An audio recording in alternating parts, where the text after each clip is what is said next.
Can you tell us what you feel Bella's arc is in New Moon? You find Bella in a very comfortable position in life. She's pretty sure that she's decided how she's going to spend the rest of her life. She's with Edward. She's with this like constant thing, this ideal. In New Moon, that is ripped from her, and so she has to contend with not only the fact that she's just been dead wrong about something that she was so sure of, which is the hardest thing about a breakup, in my opinion, and she subsequently wakes up again. It's this seemingly like ideological codependent relationship that just rocked her and like killed her. Basically, there's like this period in the movie that's months long where she's basically a dead person. She finds herself again, only to, as soon as she comes out of it, Edward comes back and she's willing to go right back to him, which you'd think like sometimes maybe you'd say like, wow, well she's weak, she just goes right. It takes a really like self-possessed, strong person to trust yourself.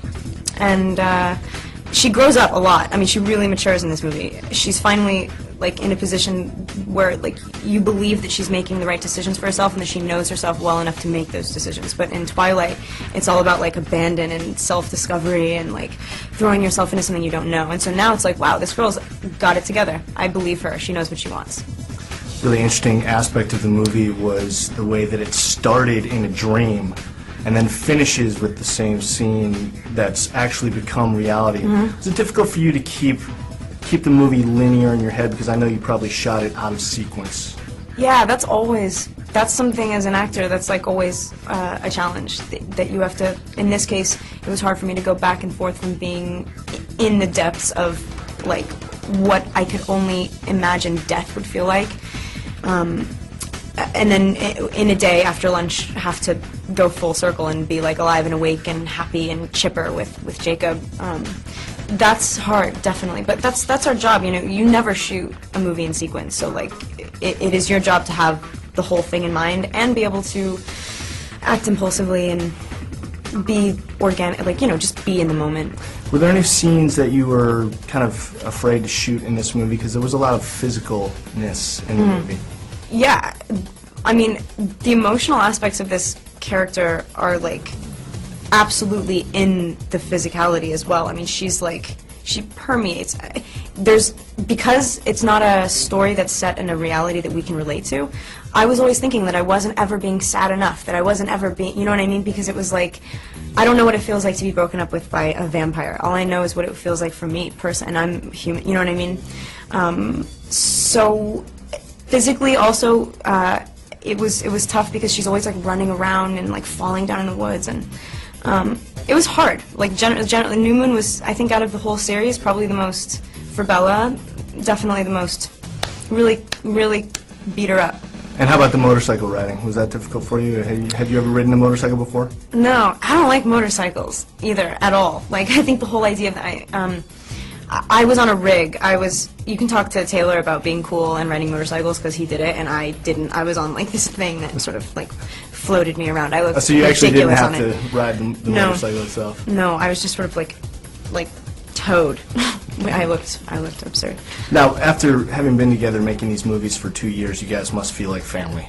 Yeah. It makes it so much easier too. Especially doing movies in between.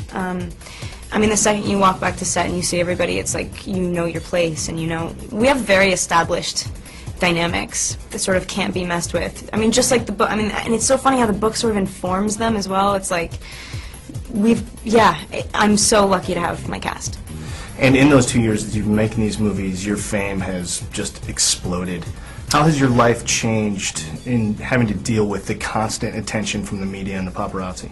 It's changed in that it's completely, I mean, it's changed in that I had to fight to get my movies out before, and now people are sort of in waiting to see like what we're all going to do next, and that's the coolest thing ever. So that's a change. And then, and just in terms of like personal day-to-day life, this is probably the most intense that it's going to get at this point. It feels fleeting. It feels like it's going to go. You know what I mean? Like, so I'm not too worried about it. I'm a pretty private person, and you can be private and open at the same time.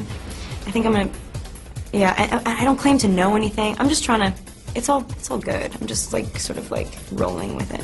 What are some of the most ridiculous things that you've seen written about you? People think that I'm anorexic and pregnant, which is really funny It's to an me. unusual combo. Yeah. Stuff like that. I don't, yeah, stuff like that I just find kind of funny.